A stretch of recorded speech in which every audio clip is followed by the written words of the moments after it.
Before we jump into studying each religion individually, there are a couple of things that I want to stress that I want you to keep in mind this semester regarding defining and comparing religions. We found out in last week's module how religion is sort of all encompassing, and it can be hard to nail down exactly what religion is and what it isn't. So, as we seek to understand what it is and what other people see it as, we need to keep two basic elements of religion in mind. One is the objective claims about reality that a specific religion makes, and two is the more subjective ways that the religion is lived out socially and culturally. Looking first at objective claims, these are statements or assumptions about the way that things really are, the way that the world works. And these are part of the belief system within a religion.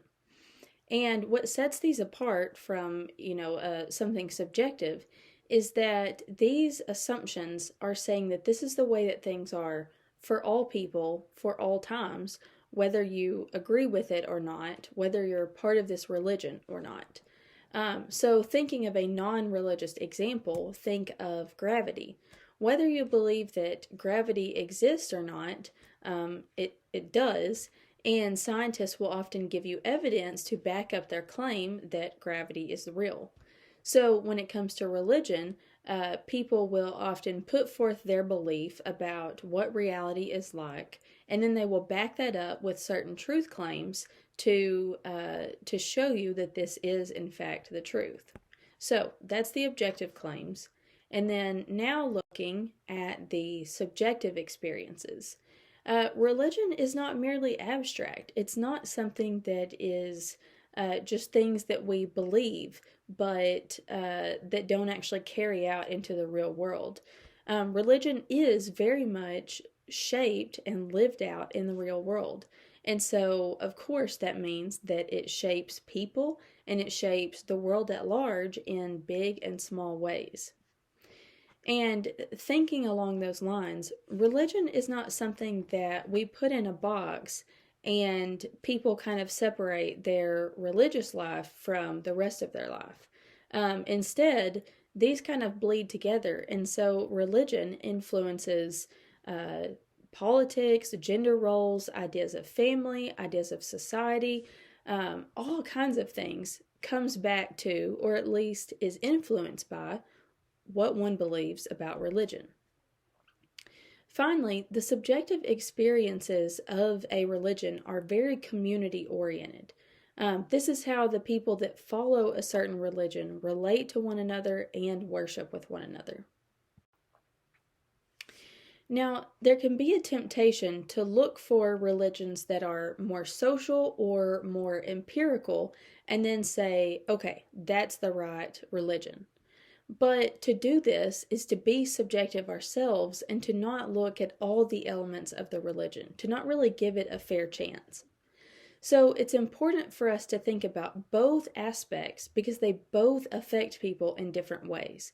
So we have to make sure that we're not thinking of this as kind of a sliding scale that one is more important than the other. Rather, we have to be focused on the whole picture.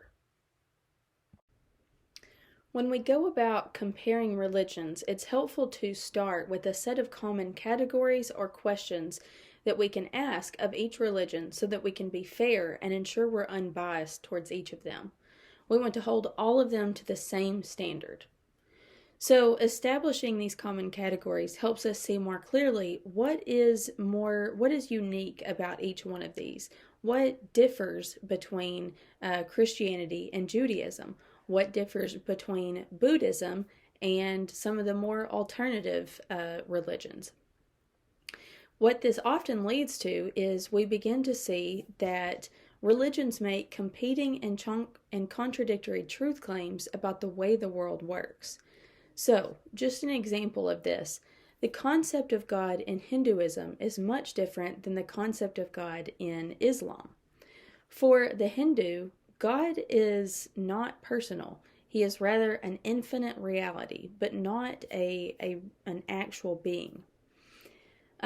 This is very different from the Islam God. So when we are thinking about the objective claims, they can't both be true. The two religions are making competing claims about who God is and the nature of God. And this is why religion can become quickly difficult to have conversations about religion, because we hold these ideas close to ourselves, deep within us. And so as we navigate this, we have to go about looking into these competing truth claims and see what we think best matches reality.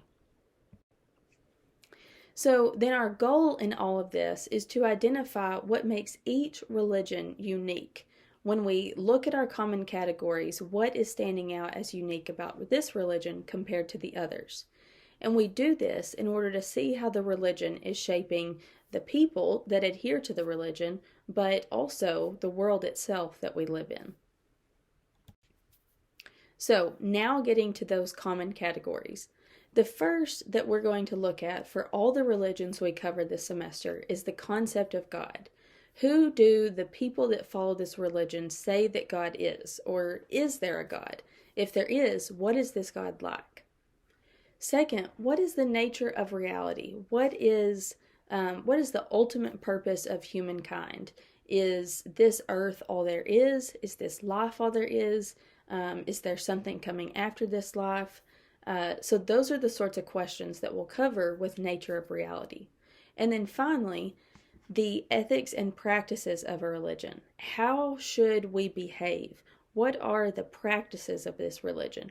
What do we need to shape our lives, habits, and routines around? So keep these common categories in mind because they're going to show up over and over again throughout the semester. This is what we're going to go back to in each module so that we can see and more easily compare each one from more of a bird's eye view as we go through each module.